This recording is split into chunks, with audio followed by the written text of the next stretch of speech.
Well, welcome everyone. I'm glad to have you here today. My name is Cyndy McDonald. I'm an instructor for the UCLA College Counseling Program. It's an online program that helps prepare you to be college advisor. I'm also a coach and work with counselors throughout the world in terms of working with students and families to help them on their journeys toward higher education.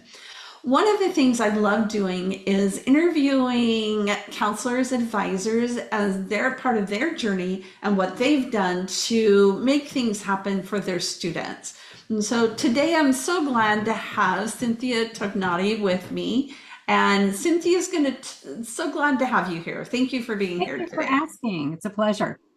So you learned about, we're going to talk about essays today. That's our topic. And you learned about doing a college essay workshop through a workshop that I do. I've been doing students in groups with essays for a long time.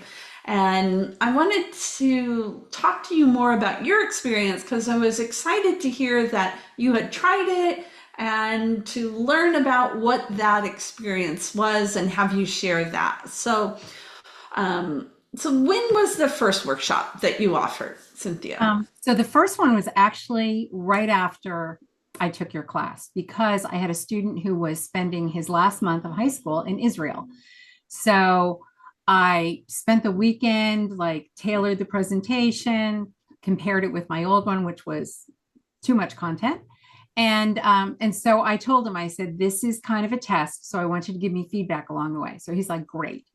And so I did all of the steps, the ice breaking, all of that, where I pretended to be the student. And so we talked about all of that. And I actually wrote an essay with him. So it was fun. And I think he really appreciated it because he knew he was going to be in a different, very different time zone. And so this would get him launched. So it was very, very helpful for him. And his mother was thrilled. So How, yeah, he was the first one who finished the Common App personal statement. oh, wow. Yeah, So then how about for other students? Have you done this with other students yeah. as well?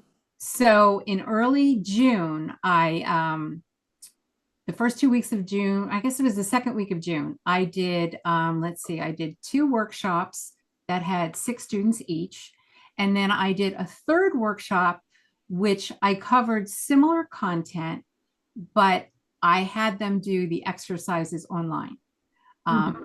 I have 4 students that are like superchargers. They're like, I don't want to wait. I just want to go. So they did their exercises before the other two groups, but we met afterwards and like the following day. And so, I had a chance to see how different things work for different kids.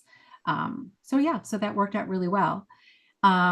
The result of that is that I had about 90% of the students gave me a rough draft, which I want an outline. I don't want to see an essay. I want to see an actual outline so that I can see what's in their heart, what's in their head, and all the different directions that they're thinking of so that I can then offer them options to expand that perspective, right? Like you could do this, you could do that. Maybe it's 2 essays, right? Um, so I like that aspect.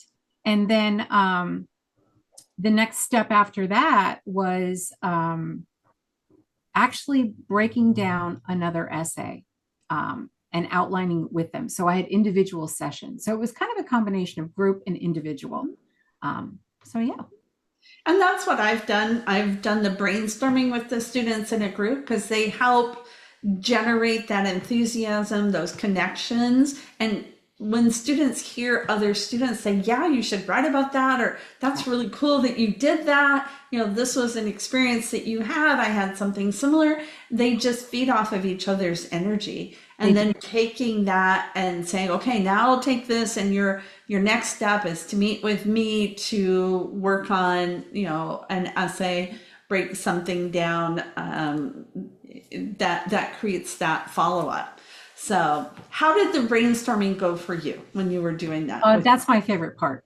So I love brainstorming. So I loved the questions, why college? What's unique about you? I spend a lot of time on developing those keywords to get in the essay like immediately. And so they've been working on that for probably 4 months. And so this was a way of kind of taking this to the next level. I'll say to students who don't know where to start, tell me 10 things you want them to know about you, and then we'll go from there. But it also expands their perspective, because when you combine the brainstorming with the experiences, all those other exercises create this file cabinet so that they never start from scratch.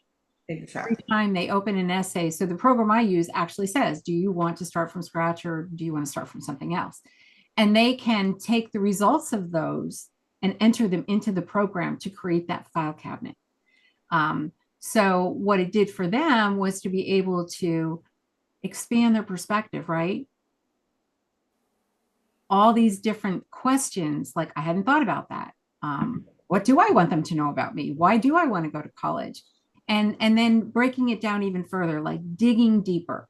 So they might initially say, I want to go to college to get a degree in marketing. What do you want to do with that degree? Well, I want to be a highly skilled marketer. Okay, dig deeper. What else do you want? I want to be able to, I want to work for a company that I believe in. Okay, so give me an example of that. I want to work for a company that promotes a healthy lifestyle and is a sustainable company, right? So now we're breaking down, we're getting greater definition. And I always tell them, you can change your mind about that, right? But Mhm. it's helpful if you can give the reader some kind of insight into where what are you thinking, right? Because that's really what the essays are for.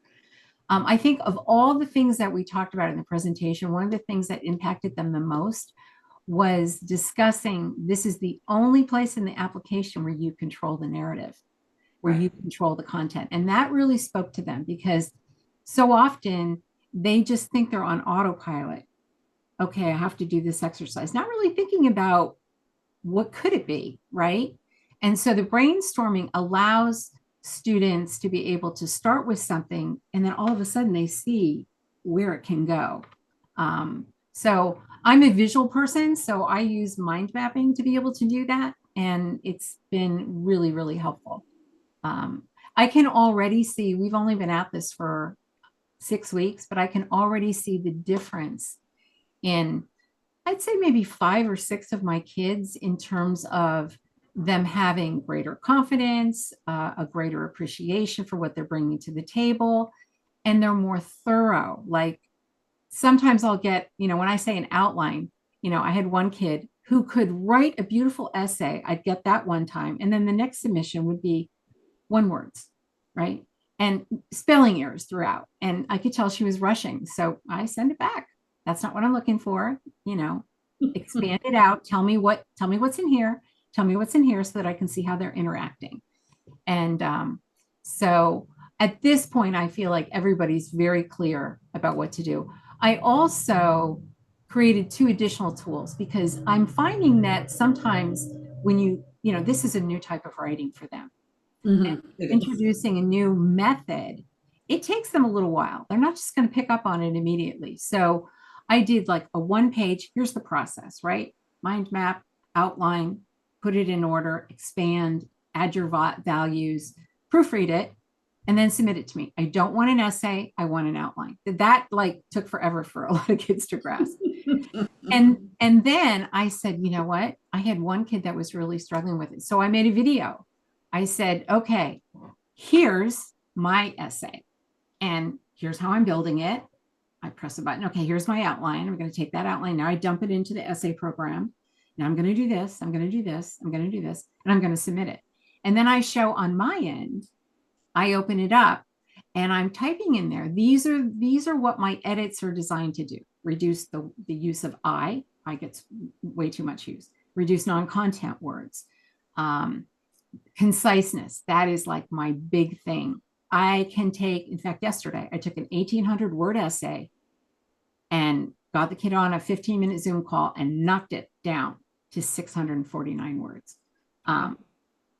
And I think that's because of my sales and marketing background. But they can all of a sudden they start to see, oh, I don't have to say I think I might want to. No, it's I want, right?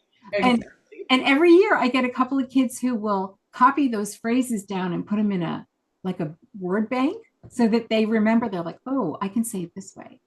Mhm. And I think it's really fascinating. They're like, I didn't lose anything by taking out this over 1,000 words. I realized that I was giving way too much detail. But yeah, I want to see that because if I hadn't seen it, I would have missed some things. So I think they get so used to just sitting down and writing. And when they start to see the value of the brainstorming and the outline, the writing is easy. It's those first two things that are so pivotal. Mhm. So did you find talking about experiences as opposed to just here's what you did or here's the list on your resume, did that make a difference for the Oh, student? absolutely. Yeah. Because everything is, every time I mean, if you just take a simplistic form, those activities, the common activity, it isn't the activity, it's the significance of it. It's what they learned. It's the experience. Maybe they created, intimacy, right? That's not a word that like a boy would use, but I actually had a boy use it a couple of years ago because it was during COVID. His dad was dying, and everybody just rallied around him. And he was the one every week saying, how are you doing? Can I help with anything? We're in the same, biology class together or whatever. And he actually used that. He said, I finally get what women have. That said so much about him, right? Yeah. So definitely, and taking an experience and saying, well, tell me about this. I have one student, I get one word answers. He's like my older brother. Yes. Okay, tell me more. Well, what do you mean? Okay, so tell me more about this. What does this mean? And then all of a sudden we get something and he'd light up and he's finally sharing. And I think he was kind of like, why do I have to do this? And now he's the one, I've probably done more outlines with him. He Mm. will call and say, can we just do another one? I'm like, absolutely. Because I know that by spending 20 minutes with him, I'm going to get that outline. I'm probably going to get it today.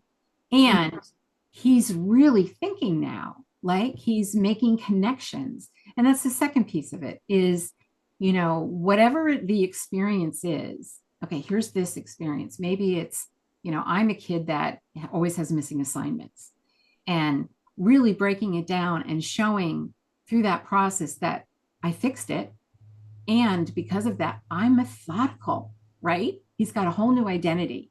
And, I'm like, just detail, every single detail. You may not use all those details, but let's see so that you can appreciate. And then we can go back and edit and get concise. So did you find that this helped shorten that brainstorming process? I mean, you've been working with students for a long time, right? Yeah. You've been doing this with I students. tend to be content heavy. And I think the best part that I got out of your class was, okay, I don't need to show like this example or that example, or I don't need to show like I have a chart that literally is the essay guide on 2 pages. Like it's brilliant, right? But an adult would look at that and go, oh yeah, cheat sheet. Kids look at it and go, whoa. So I don't use it anymore, right? I might pull it out for like my 4 kids who are like, give me more, give me more. But it was just keeping it simple. And I can pull it out if I want to reference something. Yes, Mhm. I can do that. But I cut my presentation by more than half. Oh, wow. Yeah. I mean, I tend to be so slide heavy. So now this kid in Israel, I actually called him up the other day and I said, okay, I'm doing this Common App thing. I know you can't make it. So I'm going to walk you through it and you tell me you could have done without that one or you could have done without that one. And I eventually just said, I'm not going to do a PowerPoint. I'm just going to get on the practice account and go ahead and do it. And so I did. And of course, I made a mistake. I was entering freshman stuff instead of the most, what they're going to do senior year. But it Oh, was great because the kids could go back and say, oh, you can fix it? Yes, I can fix it. Right? They're like, oh, okay. Yeah, I feel better now. And they all had to create, they all have like a special Gmail just for college. I insist on that. mhm. And they have to show me that they have it. And I test it and they have to answer me so that I know that they're looking at it. And then, they create their account and then we go through all these different things. And they're like, one kid says, it's a form. Right. Yes, it's a form. They just, they don't know what this thing is. And I think for me, I also have the paper version. I got that out of your UCLA class because I don't like surprises. I wanted them to see, okay, you're probably wondering exactly what they're going to ask you. So you can look at this paper form to get yourself organized. And Common App has all those things you can download, right? Mhm. And then you're ready. And so I could tell the kids who did do that. And so I think I had four that finished as much as they could do. I didn't want them to put their essays in yet because they're not ready. But they're like, okay, yeah, I feel really good about this. This is really good. And so I can go ahead and start looking at those. And and the other thing I've done is I've started posting on the student board, hey, congratulations to so and so. These kids finished their form. And I've discovered I hated to do it initially, but I've discovered that kids are like, all of a sudden, they're like, I'm done. Like same day, I'm done. So you're putting on a board that so and so finished Yeah. their application. Congratulations. Yeah. Absolutely. Yeah. Today I posted, I've got a kid who's on a cruise in Alaska. He just finished his first four essays, the Wow. Common App, all the Common App ones, and then actually five, two supplementals. So I called him out. I said, hey, congratulations to blah, blah, blah for doing this, this, and this. Um, you know, get inspired, start writing. And a kid who I have been waiting 6 weeks for her outline, I got it today. Yeah. And see, and that's the power of doing this in a group. And you can, like, whether you're in a classroom or you're working with students independently, there is so much more power that you can harness when you bring students together. And that just, so what about the objection that I hear, Cynthia, is like, well, what about confidentiality?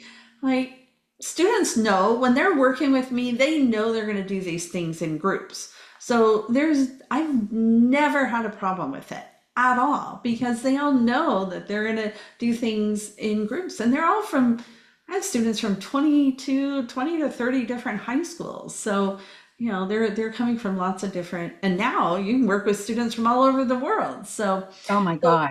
Yeah. so that's great that that's helping to spur students. I understood that because I had that concern. Mhm. But here's the interesting thing. When the kids were working on their essays, they had dialogue about uh, mechanics more than what's your topic about, right? Um, so they might say, I had a challenge.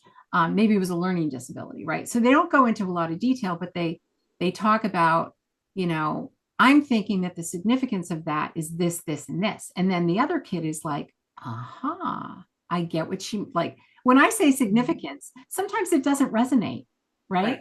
Right, right, And right. kids are too afraid to say, what do you mean by that? Right. Mhm. But so I always, identify the one or two kids that are like never afraid to ask questions. And I'll actually call them ahead of time and say, okay, if there's anything where I use a term and you're like, I want to know about that, I want you to raise your hand and I'll read the question out of the chat or undo your microphone and just ask it.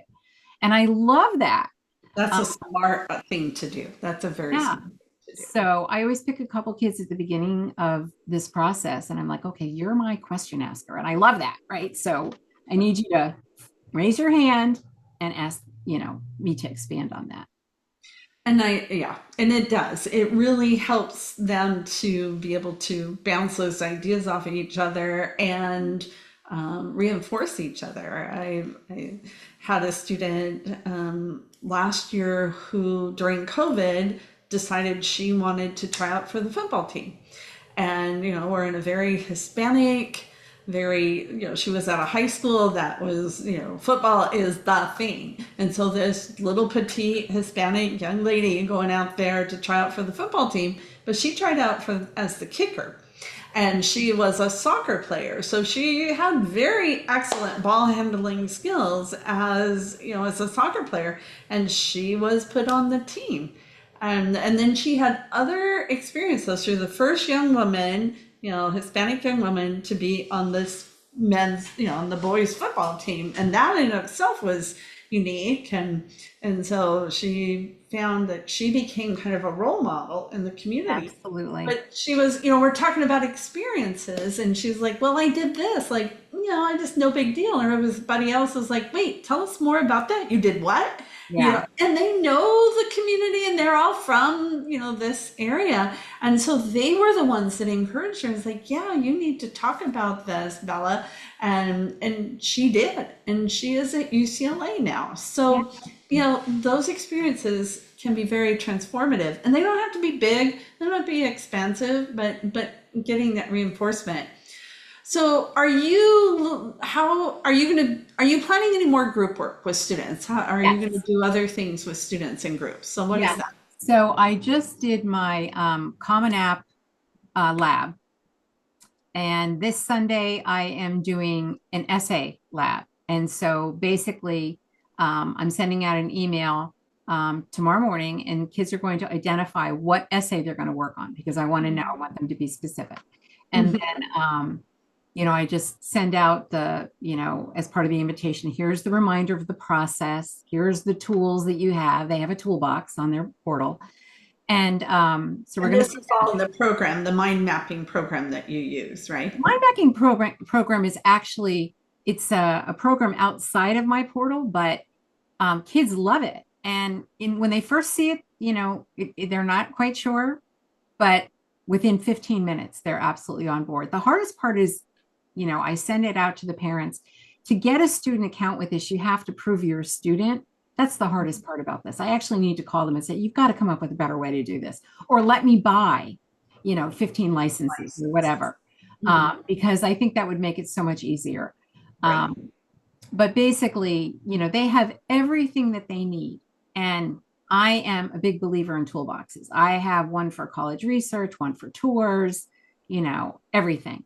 And so, I'll get a question and, I had to respond to a student yesterday. I'm kind of surprised you asked that question, given A, how much we talked about it, B, the toolboxes. And I literally took a picture of the toolbox, put it in the essay, and I sent it back to her because Uh-huh. I've taken hours to create this stuff and I've got student feedback like, does this make sense to you?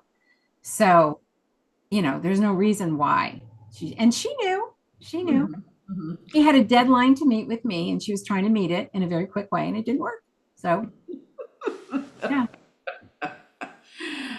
So you're doing applications with Yes. students in groups as well. So basically, we have 3 writing workshops. Then there will be a UC workshop. And Mhm. then the last one, what is the last one? There's another one and it has to, it's the read through. Oh, So kids are like, what's a read through? And so I'm like, let's say Chapman, you're doing the Common App, right? We're not doing the COVID essay this year. So we're going to read through those three first 2 essays. The activities, we can skip that. That's going to stand on its own. And then you're going to jump right into those 4 Chapman essays.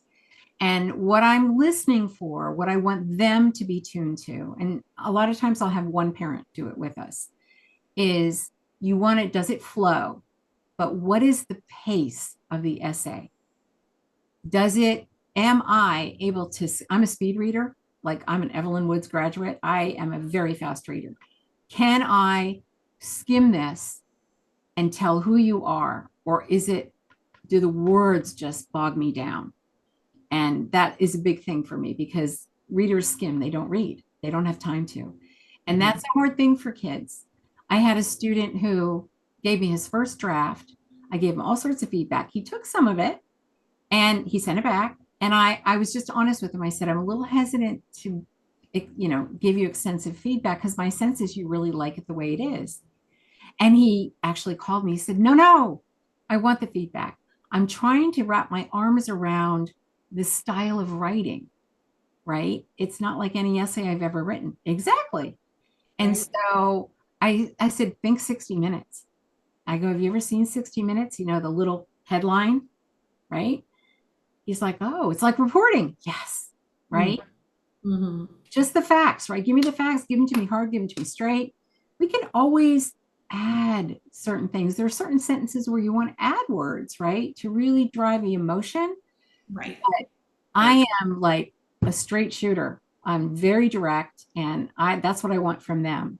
And it's interesting because so many kids as seniors have said to me, I'm doing better in school because when I look at that blue book, I think about the facts first, then I add in, and I think about the significance. So I think this is so much more than just preparing them and preparing these applications. This is like a major leap in skill set. Yeah, yeah, I agree. I agree. And I think that everything that we do coming from that perspective makes a big Oh, difference. and they know themselves so much better. I see the confidence is just and it's wonderful, and some of the parents will comment, not at this stage, but usually by the end of the summer, they're like, wow, my Mhm, kid wrote that. Yeah. mhm. Yeah, And I don't have any hijackers, I'm happy to say. I had one hijacker maybe 3 years ago that took his kids' essays, rewrote them. He was determined that he was going to get into UCLA. I called him. I said, I can't support this. And I said, think about what you're saying to your son. right. He took it all back. We continued. He is at UCLA, but he got there on his own merit. Yeah. And that is the key for sure. So is there anything else you'd like to share about the experience, Cynthia? Well, I loved it. The whole time I'm just going, oh my God, simple, right? Simple, which is really how I operate. But when I'm writing and instructional things, I want to make sure that I give them everything, right? And I don't need to, right? Mhm. I think keeping it simple, test it out with 1 to 2 students. This kid, my relationship with him really bonded with that. He's like, I'm your reviewer. I'm like, yeah. And you need to be honest, right? Mhm. Um, get feedback is the other thing. Mhm. Um, definitely get feedback. I have several kids that know each other, and one of the 4 who did the online, one of the other kids said, I want the file cabinet. I said, excuse me? They said, I want the file cabinet. I said, okay, so all you have to do is take your exercises that you did with in the group, go onto this field, and you can just put them in there. So that when you open up the program, it says, do you want to use this, this, or this? And so she didn't have to spend hours redoing the exercises. She just had to enter them, enter the Just results. upload them. Yeah, exactly. So you So, did it in person and an online, it sounds like. well, they all got in person, but the prep for 4 of them was they did those exercises, but I had them online Mhm. so that they could work. For them, they're kind of a kid who's like, I'm happy being in a 400-person lecture. I'm in the back. I'm a sponge, right? Just give it to me, and Mhm. then I'm going to give you back whatever you need. They haven't necessarily. They don't need the collaboration, or at least they don't think they do. Mhm. Um, So what happens is they do their exercises, but when we get into the actual workshop, we're giving feedback. So they haven't done their personal statement at this point, but they're giving feedback. I'll say, what did you learn from the My Room? What did you learn from, telling me about yourself? What were some of the words that came up for you? And that I found was very interactive. And then I'd say, okay, so now we're going to, pick a prompt. And I found that that worked really, really well because some kids need time to think. Mhm. So I thought, okay, what could I do differently next year? I Mhm. could give a little teaser ahead of time to let them know this is what we're going to be doing. You can prep it ahead of time, right? And we can share. Mhm. We can do it in, and I can take a poll. Who wants to do it in session? Who wants to do it ahead and then share? So A or B. So I could do it that way. Wow. Yeah, that sounds great. That sounds Yeah. really great. No, but it So was do you have wonderful. any other advice you'd like to give to someone thinking about doing a similar workshop, Cynthia? A, you should do it. And B, you should definitely make it as interactive because I realized I do a lot of webinars, but I didn't have enough interactive. And so I've made a big shift in that area. Um, I don't know that I will ever go back completely to like the webinar style. Like even I just did one for what to expect senior year. I took Oh, quizzes and asked parents, what comes up for you? Students, what comes up for you? And all of a sudden the chat box was filling up and it was great. Um, Students watching their parents ask all these questions are like, well, I better ask one too, right? All of a sudden that whole stigma about, well, I'm not raising my hand, right, just went away. So I definitely will embrace that. That's significant, right? The more feedback and the more interaction you can get from your students and your parents, I think is great. yeah, So I yeah, agree. I would definitely do it. I would test it out. Um, I was so freaked out about Zoom rooms, right? I'm still freaked out about Zoom rooms. And it's so funny. My son's like, Mom, I can do that. I can show you. And I use technology pretty Mhm. well, but Yeah. that one thing just flips me out. So I'm like, my goal for the month of September is to get comfortable with Zoom rooms. Oh, I may good. have to do it earlier. I don't know. Um, but, I thought to myself, Cynthia, this is good. This is pushing you, right? You're always telling your kids to push their comfort zone. You've got to push yours. So Mhm. it did push my comfort zone in a lot of areas, but I'm so happy with the results. I really, That's great. yeah. Well, thank you for sharing. I really appreciate it. I think it's very helpful for people to hear how it really works in practice, and that it is customized and individual, and you turn it into your own, and the tools Yeah. and resources just fold it in and use it to expand. Well, and I literally rewrote my entire approach and Wow. launched it. I had to go to Canada for 10 days for my daughter's graduation. I had to get everybody launched so that they were working so that I could relax. I did not check my email once. Nobody texted me. Wow. They were busy and it was great. So I would say if you're going to do this and revise it, do it in May. Kids are busy with AP exams. You have plenty of time, right? Mhm. And then find a kid who's willing, who really wants to start this early. And, they're on board with this kid was kind of the relaxed, laid back kid, and he was lit up after this. Never thought I would see that, but he really was. That's And I great. discovered so much that should have been on his resume. Like when we talked about experiences, Mhm. I'm like, why is that not on your resume? Right. And he had a question that was going to come up about why don't you have any AP classes? And his Common App was around this quote that basically means give your best to everything. And he answered it. He said, I'm not just thinking about school, I'm thinking about life. I wouldn't be able to visit my brother in Georgia 2, 3 times, 4 times a year if I took AP classes. I wouldn't spend time with my mom as much. I wouldn't be as involved with my temple as much. It was beautiful. And when he saw that it answered that question in a really authentic and non-defensive way, he was on board. Yeah. Yeah. That's fantastic.